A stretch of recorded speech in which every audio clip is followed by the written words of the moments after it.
Assalamualaikum warahmatullahi wabarakatuh. Saat ini, kata khilafah telah menjadi momok bagi sebagian besar masyarakat di dunia. Kehadirannya dinilai identik dengan unsur radikalisme dan terorisme.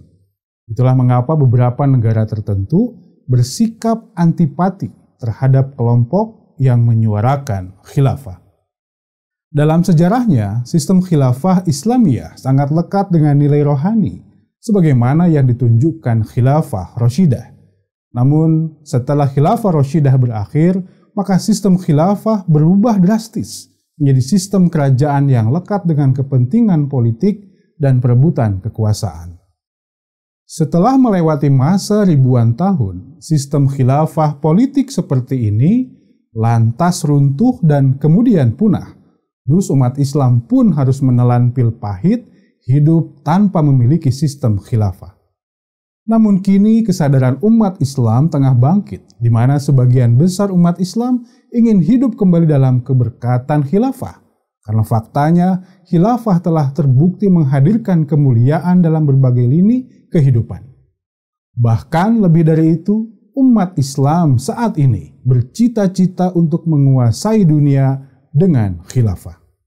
Sebenarnya, sistem khilafah dalam Islam tidaklah runtuh, karena pada tahun 1908, Jamaah Ahmadiyah telah berhasil mendirikannya. Khilafah ini berdiri diawali dengan kebangkitan seorang utusan Allah Subhanahu wa Ta'ala, ini Hadrat Mirza Ghulam Ahmad alaihissalam. Beliau adalah Imam Mahdi dan Al-Masih yang dijanjikan oleh Rasulullah SAW. Beliau hadir dengan misi untuk melanjutkan risalah Nabi Muhammad SAW di akhir zaman, yakni memenangkan agama Islam di atas semua agama. Proses berdirinya Khilafah Ahmadiyah memiliki kesamaan dengan berdirinya Khilafah Rashidah, yakni sama-sama tegak di atas jalan kenabian atau Khilafah ala minhajin nubuwah. Khilafah ini diawali dengan kebangkitan seorang utusan Allah. Kemudian tatkala seorang utusan tersebut wafat, maka khalifah dipilih melalui lembaga musyawarah. Dan yang paling penting, tujuan dari khilafah ini adalah sama, yakni bercorak rohani, bukan politis. Khilafah seperti ini tidak membutuhkan teritori, kekuasaan, dan negara, karena wilayahnya berada di hati manusia yang berada di seluruh dunia tanpa mengenal batas negara.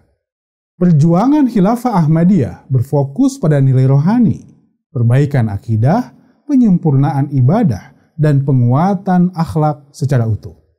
Khilafah ini memperjuangkan setiap hamba dekat dengan Allah Subhanahu wa Ta'ala, lalu berkhidmat terhadap sesama. Khilafah ini berupaya membangun persatuan umat Islam dalam satu jamaah dengan satu pemimpin. Khilafah Ahmadiyah berfokus dalam perjuangan untuk membumikan cinta dan kasih sayang dalam diri manusia. Dan tidak kalah pentingnya, Khilafah Ahmadiyah pun terus berjuang untuk menghilangkan kebencian antara umat manusia dan mewujudkan perdamaian dunia.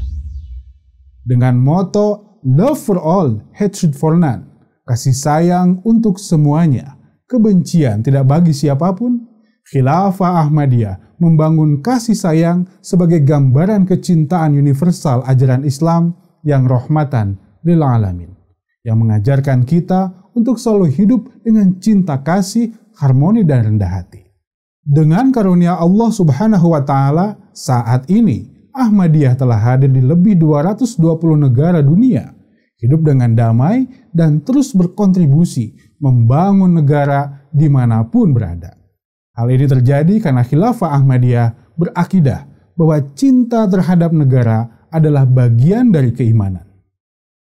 Khilafah Ahmadiyah semenjak awal berdirinya telah meninggalkan secara total konsep penyatuan antara agama dan negara, sehingga sampai kapanpun tidak akan pernah berupaya untuk mengganti ideologi negara manapun atau mendirikan suatu negara.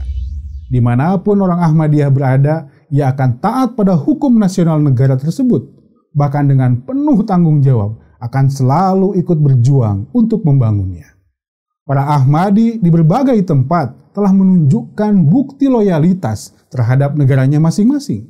Sebagai contoh, di Pakistan, Sir Muhammad Zafrullah Khan, seorang Ahmadi yang berkhidmat sebagai Menteri Luar Negeri pertama Pakistan, dan Profesor Abdul Salam sebagai ilmuwan Muslim pertama peraih Nobel di bidang fisika. Demikian pula di Indonesia, Tuan Syed Shah Muhammad yang menjadi salah satu pahlawan kemerdekaan, Arif Rahman Hakim yang dikenal sebagai pahlawan Ampera, dan beberapa Ahmadi lainnya yang berdedikasi terhadap NKRI. Hingga saat ini pun Ahmadiyah terus memberikan warna-warna indahnya untuk bangsa dan negara Indonesia, khususnya dalam rangka mengisi kemerdekaan. Semoga warna indah ini meraih ridho dan keberkahan dari Allah Subhanahu wa Ta'ala. Amin, Allahumma amin. Wassalamualaikum warahmatullahi wabarakatuh.